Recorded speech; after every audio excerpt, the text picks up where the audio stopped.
Accepter la fragilité en soi. L'éclipse du canard. La vie des oiseaux, comme la nôtre, est traversée par toutes sortes d'événements qui sont des petites morts et des renaissances. La mue, par exemple. Perdre son plumage pour en acquérir un plus beau, c'est un peu apprendre à se renouveler tous les ans, quitte à passer par une phase difficile pour y parvenir. Même si nous perdons quelques cheveux et quelques poils, nous ne connaissons pas, nous autres humains, ces périodes de mue. Or, il nous serait à nous aussi parfois nécessaire de muer. Lors de certains moments clés de la vie, chagrin d'amour, deuil, perte d'un travail, déménagement, il nous arrive tout de même de faire peau neuve, de changer de garde-robe ou de coiffure, de régime de vie. Mais c'est si rare.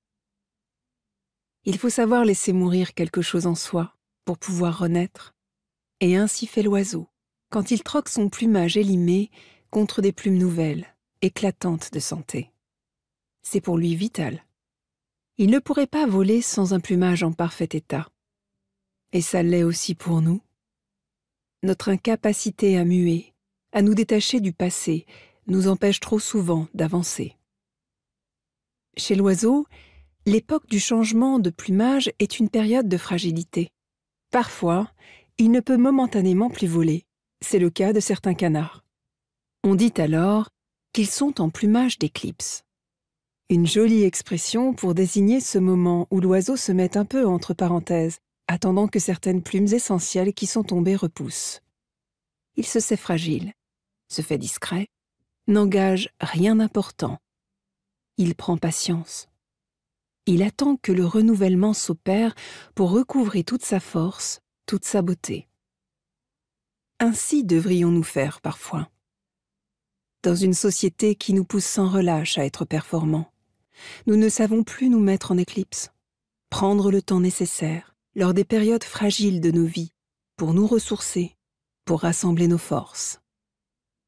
Lors d'un deuil, combien de fois entendons-nous « la vie continue » ? Après un chagrin d'amour, un de perdu, 10 de retrouvé. Après la perte d'un animal de compagnie, bon, ce n'était quand même qu'un animal. Comme si nous n'avions pas pleinement droit au repli, au chagrin. Pourtant, non. Après un deuil, la vie ne continue pas pareil. Et non, cet amour perdu ne reviendra plus. La vie apportera d'autres bonheurs, d'autres rencontres, certes, mais pourquoi ne pas accepter la profondeur de la perte ?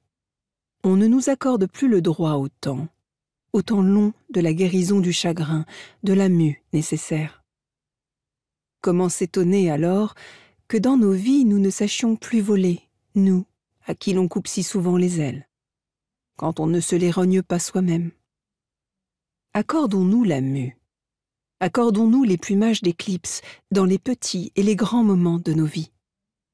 Alors nous reviendrons plus forts, plus beaux, légers comme des oiseaux.